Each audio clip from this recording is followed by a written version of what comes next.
Ante las mareas de todos los días,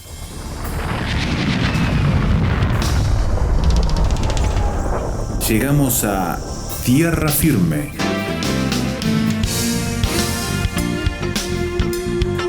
Diálogos de actualidad con Salvador de Lutri.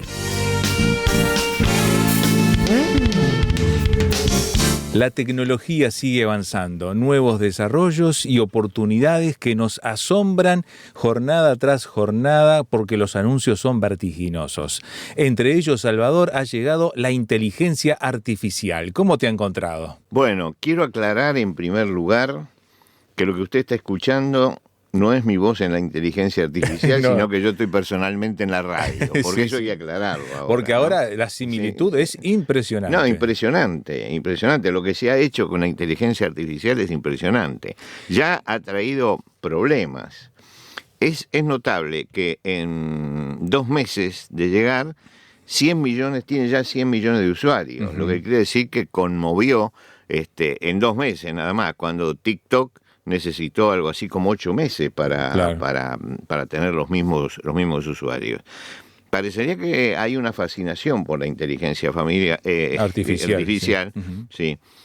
Pero el diario inglés, The Guardian, tuvo problemas porque por la inteligencia artificial se referían a artículos, tomándolos como base del diario, que no existían. Mirá. ¿No? Es decir, que ya empezamos a tener los problemas.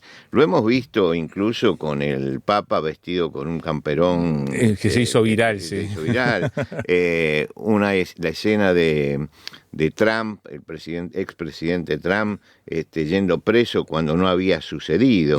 Entonces todo eso realmente trae problemas, sobre todo porque en un caso a un profesor de la universidad lo acusaron de abusos sexuales, ¿no?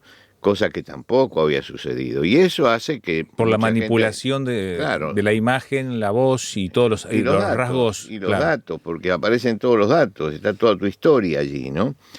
Y el problema es un problema grave para la sociedad, porque la sociedad tiene que empezar a regular eso. Yo creo que nosotros no podemos de ninguna manera parar el avance de la tecnología, pero tenemos que aprender a regularlo. Imponerlo dentro de un marco ético de su uso y funcionamiento. Por supuesto, y va a ser difícil de controlar, como muchas cosas que pasan por Internet, difícil de controlar, pero hay que hacerlo porque además tiene sus ventajas todo esto. Ahora, conversaba con algunos profesores y me decía el problema que ellos tienen, porque los alumnos entran en la inteligencia artificial y que ellos piden un trabajo y lo tienen que hacer, la inteligencia artificial lo hace. Les dan algunas instrucciones y le devuelve un trabajo terminado para presentar. Sí. Entonces, él me decía, uno de los profesores, yo estoy exigiendo el trabajo manuscrito, ¿no? Es decir, volvemos para atrás, ¿no? Porque el trabajo manuscrito, entonces hay que escribirlo todo. Y la otra cosa dice, volvemos a tomar la lección oral. Y claro. ¿No? Y los exámenes orales, porque no sabemos si es él el que sabe o si es la inteligencia artificial la que está funcionando, ¿no? Ahora, hay que pensar también, por ejemplo, que nosotros, ¿cuántas veces repetíamos? Yo me acuerdo no en el primer grado, sino en el segundo grado de la escuela primaria, teníamos que aprender las tablas de multiplicar, y me acuerdo todo el coro, ¿no? Que hacíamos todo con 2 por 1, 2, 2 por 2, 4, 2 por todo junto, toda la clase, diciéndolo, ¿no? Y de repente había alguien que decía na, ¿no? Y entonces decía, bueno, yo la letra no la sé, pero sé la música. Entonces, el asunto es que hoy, por ejemplo, con cualquier elemento tecnológico haces cualquier operación, una raíz cuadrada, una potenciación, ecuaciones complicadas, todo rápidamente. Entonces, ¿vale la pena volver a enseñar todo esto, ¿no? En esa forma, o habría que enseñarlo de una forma distinta, ¿no? Son preguntas, yo no tengo respuesta, tengo preguntas, ¿no? Frente a las novedades, siempre no abro juicio ni positivo ni negativo, Claro. pero abro las preguntas que hay. Hay preguntas. Ujú. Me acuerdo que me invitaron a la Feria del Libro de Buenos Aires cuando empezaba la globalización a hablar sobre la globalización. Y yo les dije, mire, no voy a dar una respuesta, voy a hacer preguntas. Le voy a preguntar a la globalización ciertas cosas. Hilvané una serie de preguntas que todavía hoy son interrogantes, ¿no? ¿Cómo conjugamos las diferentes culturas? Que es el problema que estamos viviendo hoy, ¿no es cierto? Hay culturas que son muy cerradas, para nosotros muy cerradas, y para ellos nosotros somos muy abiertos, ¿no? Y muy conservadores ellos, muy progresistas nosotros, y viceversa, ¿no? Entonces el asunto es saber cuáles son las preguntas. Y yo creo que en este momento, en cuanto a la inteligencia artificial, estamos en la etapa de las preguntas. No tenemos que preguntar todavía. No demos respuestas rápidas. Bien, esto hay que prohibirlo o esto hay que legalizarlo. Tenemos que decir cómo lo vamos a manejar, porque estamos frente a un problema y frente a un problema grande. Pero juntamente con esto empezamos a anunciar, como siempre que aparece algo nuevo, la muerte de algo, la muerte de lo anterior, ¿no? Y en ese caso los libros han sido uno de los ataques preferidos, ¿no? Ahora, yo quiero recordarle a la gente que en un momento dado la radio era el único elemento que teníamos de comunicación, el único elemento que teníamos de comunicación. Hasta antes de la televisión. Sí, hasta antes de la televisión. Cuando salió la televisión, entonces decía, se muere la radio, y no se murió. ¿No? Acá estamos haciendo radio. Estamos haciendo radio todavía. Pero resulta que la radio tomó otro carril. Es decir, aprendió a convivir. Se adaptó. Se adaptó, ¿no? A la televisión. Y la televisión tuvo que adaptarse también a la radio, porque no puede competir la televisión con la radio. Yo creo que es superior lo que produce la radio que lo que produce la televisión. ¿Por qué? Porque cuando vos estás escuchando un programa de radio, yo me acuerdo de mi infancia, y sucedía en la selva, ¿no? Se escuchaban todos los ruidos de la selva, y entonces se desarrollaba la imaginación, porque vos tenías que poner imaginación. En la televisión no hay imaginación. Te muestran todo, el producto absolutamente terminado, todo. los detalles. La otra cosa es que el ama de casa encendía la radio y hacía sus quehaceres domésticos escuchando la radio. No puede hacerlo con la televisión, ¿no? Es decir, hay cosas que cumplen una determinadas funciones y no hacen morir las otras, porque no pueden reemplazarla. Y yo creo que la inteligencia artificial va a llegar un momento que nos va a pasar como la televisión y como tantas otras cosas, como Internet, por ejemplo, que bueno, que va a entrar y vamos a tener que adaptarnos. ¿No? a eso. Una adaptación a la realidad que nos está presentando la sociedad en ese momento. Ahora, el libro no puede morir. Y no puede morir no porque aparezca la inteligencia artificial, ni siquiera porque haya muchos conservadores, sino porque el libro, como tal, ¿no? Es irreemplazable, porque la inteligencia artificial no tiene sentimientos, ¿no? Es decir, junta una cantidad de datos, inventa algo, pero es absolutamente impersonal lo que hace, a pesar de que quiere ser personal. El libro, hay una persona detrás, y uno percibe a esa persona que está escribiendo. Cuando el que va a escribir se encuentra con la página en blanco, lo primero que piensa es, esto va a llegar a muchos, lo va a leer mucha gente. Entonces, ¿qué escribo? Y uno lo hace en forma temerosa, porque sabe que esto no tiene límite. Cuando uno lanza al mercado un libro, ese libro va a todos lados y puede llegar a cualquier lado, ¿no? Entonces, empieza una tarea, porque ahí va a tener que poner lo mejor de él. La creatividad. No va a poder seguro. hacer nunca la inteligencia artificial un Quijote, por ejemplo. No va a poder hacer. Y no lo va a poder hacer porque detrás estaba Cervantes. Y hay toda una concepción filosófica del mundo, de la época, que nosotros leemos el Quijote, por ejemplo, y aprendemos a reír y aprendemos a llorar con el mismo libro, ¿no? El Quijote es un libro conmovedor.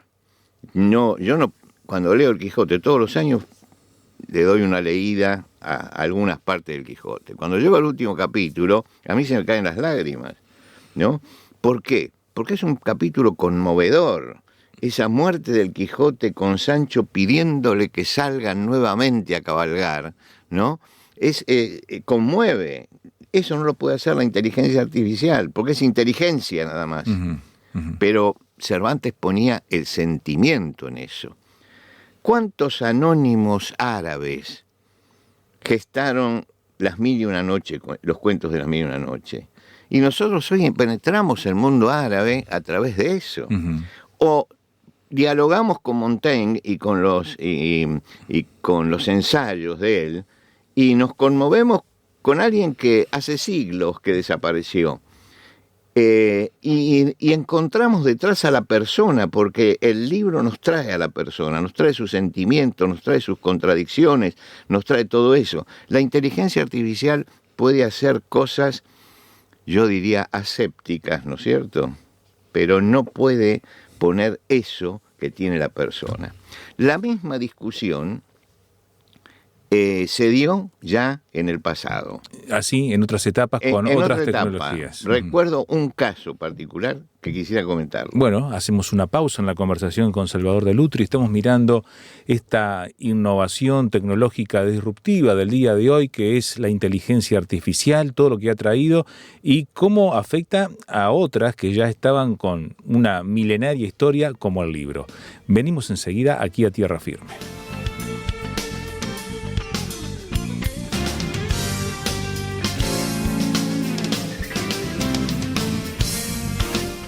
Vuelva a escuchar estas conversaciones y otros temas con Salvador de Lutri en Tierra Firme.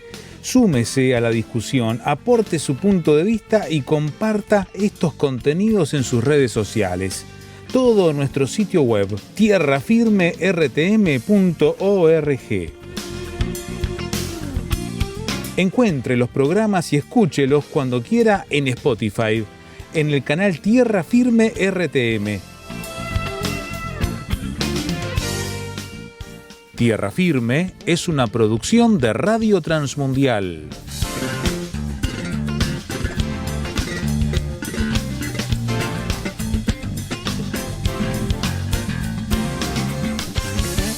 Estamos en Tierra Firme mirando este siglo XXI con todos los desafíos que la tecnología trae, Salvador, y la inteligencia artificial ha llegado como el gran elemento disruptivo para este año que estamos viviendo y con proyecciones de progresar geométricamente en sus capacidades en los próximos. Nos muestra que estamos ante un momento de inflexión, pero la historia también nos muestra que ya el hombre ha estado combatiendo de alguna manera o compitiendo con la misma máquina para ver hasta dónde sus facultades pueden superar o no a la tecnología. Bueno, yo recuerdo la primera máquina que IBM, Sí. Con la que trabajé en Buenos Aires, que teníamos que aprender primero el lenguaje de la máquina, en aquel momento era el COBOL, y la máquina le dedicaron una habitación completa, ¿no? Donde entraron todos los elementos de la máquina, que había que climatizarla, y había que hacer las tarjetas para darle la información.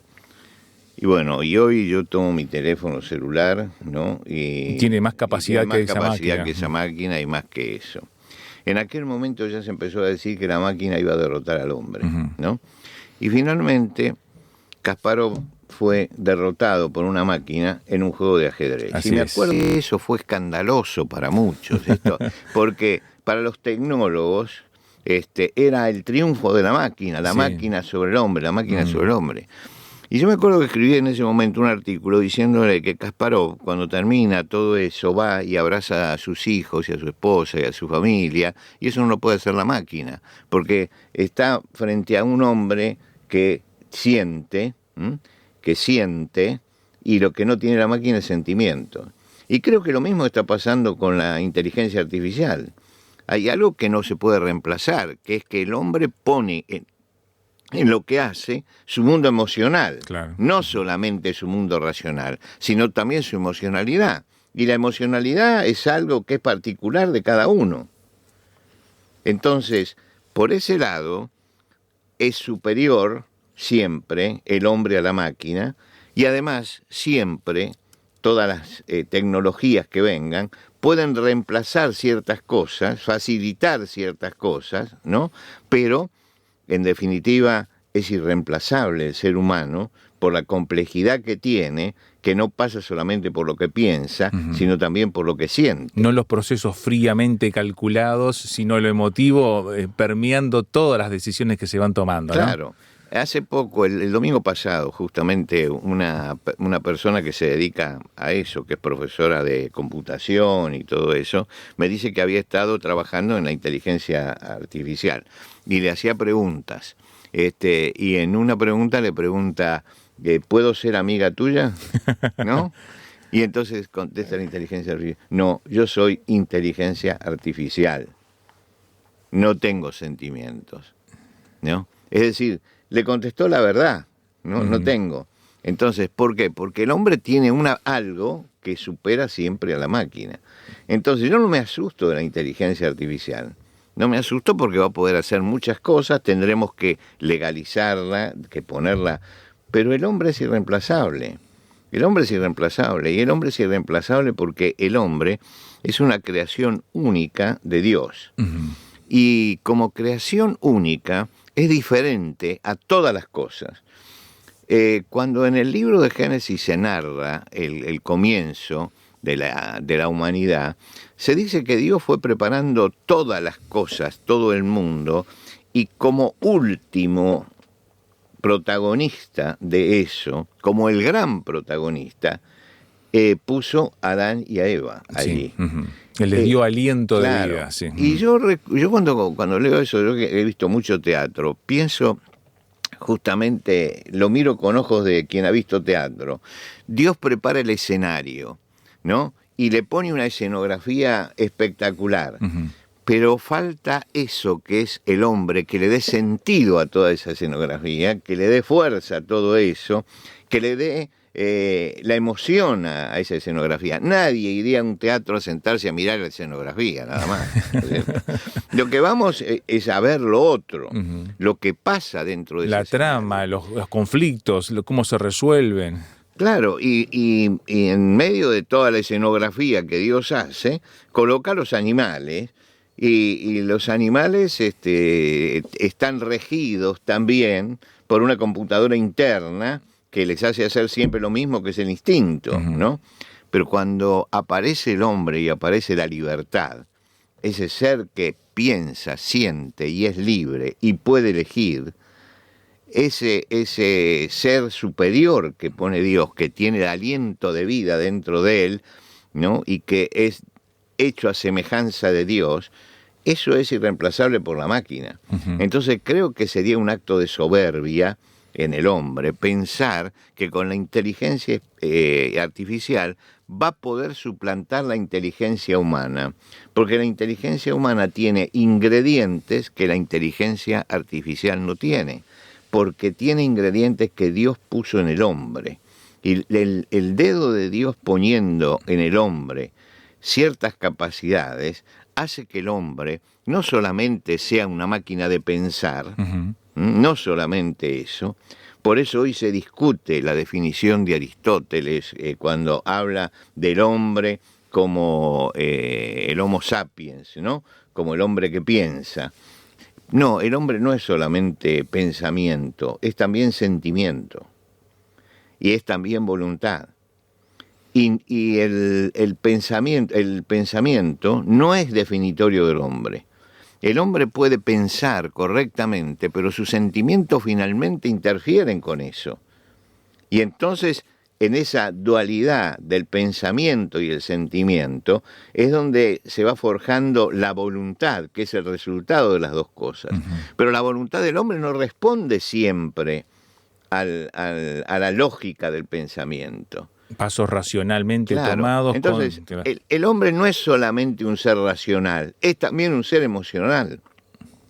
Y es el juego de esas dos cosas lo que produce la voluntad humana. Por eso decimos, ¿cómo puede esta persona tan inteligente haber hecho esto? Y bueno, lo hace porque sus emociones estuvieron por encima de la razón. Y entonces toda la obra que el hombre hace, el libro, por ejemplo, tiene y forma parte de la razón, pero tiene toda la emocionalidad trabajando allí. Es esa mezcla. Y eso es la mezcla que no puede hacer la inteligencia artificial. Porque no puede tener amistad, porque no puede sentir. Y eso es su gran limitación. Por lo tanto, la obra de Dios siempre, siempre, siempre es la obra superior, la obra que responde al creador directamente. La inteligencia artificial responde a la tecnología, a la programación, sí. Mientras que el hombre no. El hombre es un ser totalmente distinto. Por eso el ser humano es imprevisible. Nosotros podemos esperar del ser humano cualquier cosa, porque es imprevisible. En el juego de la racionalidad y la emocionalidad se producen muchas veces cosas que nos resultarían absurdas desde lo racional, pero que sin embargo desde lo emocional tienen un significado muy pero muy especial. Yo conversaba con una persona que fue perseguida por los turcos, un armenio que fue perseguido por los turcos, y siendo chico, ¿no? Era un nene todavía. El momento del genocidio. En el momento del genocidio fue perseguido por los turcos y creyeron que lo habían matado y lo tiraron a una fosa. Y entonces él se quedó quietito allí, esperando que llegara la noche para salir. Estaba en medio de cadáveres. Y ahí había varios chicos a los que le pasó lo mismo. Y dice que cuando empiezan a salir, hay alguien, uno de los chicos, que está abrazado al cadáver de su mamá, ¿no? Y entonces todos salen y él no quiere salir. Y se niega a salir. Y prefiere morir allí a salir. Y él siempre recordó eso, y al primero de sus hijos le puso el nombre de ese chico, ¿no? Porque había quedado prendado. Lo racional que era, que saliéramos corriendo, claro, de acá. Eso es lo racional. Pero lo emocional pudo más. Y esto es la maravilla del hombre. Todo lo que sale de la mano de Dios es maravilloso, es deslumbrante. Y el hombre, a pesar de todo lo que es y de todo lo que hace, sigue siendo un gran misterio que ha salido de la mano de Dios y que solamente encuentra el equilibrio que necesita entre inteligencia y emocionalidad cuando entiende que además de ser eso, es un ser espiritual que necesita a Dios. Es decir, que esas dos cosas trasciende allí, ¿no? Claro, se conjugan cuando entiende su trascendencia, que ha sido creado para lo trascendente. Y entonces esa espiritualidad del hombre lo hace superior a todos los seres. Yo creo que esa espiritualidad del hombre es diferente totalmente a lo que nosotros llamamos alma y lo que llamamos cuerpo. Erich Sauer hace una definición muy interesante de esto. Él dice, el cuerpo nos da noción del mundo, de las cosas, porque con el cuerpo vemos, tocamos, oímos, ¿no? El alma nos da conciencia del otro, porque amamos, sentimos. Pero el espíritu es lo que nos da conciencia de Dios. Entonces, esa parte espiritual es fundamental. Por eso no me asusta la inteligencia artificial. Creo que hay alguien mucho más grande que ha salido de las manos de Dios y que hay un Dios mucho más grande que es el único que puede darle equilibrio. Y ese Dios siempre está presente en nuestra vida para darnos ese equilibrio entre pensamiento y sentimiento y para generar una voluntad positiva en nuestra vida.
Beethoven, el genio compositor, nunca pudo terminar su 10ª sinfonía. La muerte lo sorprendió y dejó una obra inconclusa solamente con pequeños bosquejos e ideas de lo que podría llegar a ser una nueva sinfonía.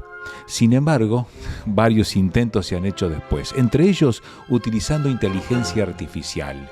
Y se realizó toda una tarea en la cual se trató de construir una obra que se dice podría llegar a ser parte de lo que Beethoven intentó hacer. Aquí escuchábamos unos minutos de esa obra al estilo Beethoven, tratando de seguir su formato de composición y lo que él transmitía con su música, con la ayuda de la tecnología y la orquesta de Bonn interpretándolo. ¿Qué le ha parecido? Estamos en la época de la tecnología y de la inteligencia artificial. ¿Cómo nos afecta? ¿Cómo impacta nuestras vidas? ¿Y qué cosas tenemos para decir al respecto? Escuchaba ya usted lo que Salvador de Lutri nos planteaba. Ahora queremos escuchar su opinión. Hágalo utilizando este número de celular. Signo de más 598 91 610 610. SMS, WhatsApp, audio o texto, como usted prefiera. Signo de más 598 91 610 610. En internet tierrafirmertm.org. Allí encontrará el audio, también la oportunidad de descargarlo y compartirlo, opinando sobre la temática también en el sitio, interactuando con otros visitantes. tierrafirmertm.org. Búsquenos también así en las redes sociales, Tierra Firme RTM, y podrá también interactuar y escuchar esto en Spotify, por ejemplo, si usted está suscrito a esa plataforma de audio. Le invitamos entonces a utilizar todos estos recursos y a encontrarnos la próxima ocasión cuando anunciemos una vez más Tierra Firme.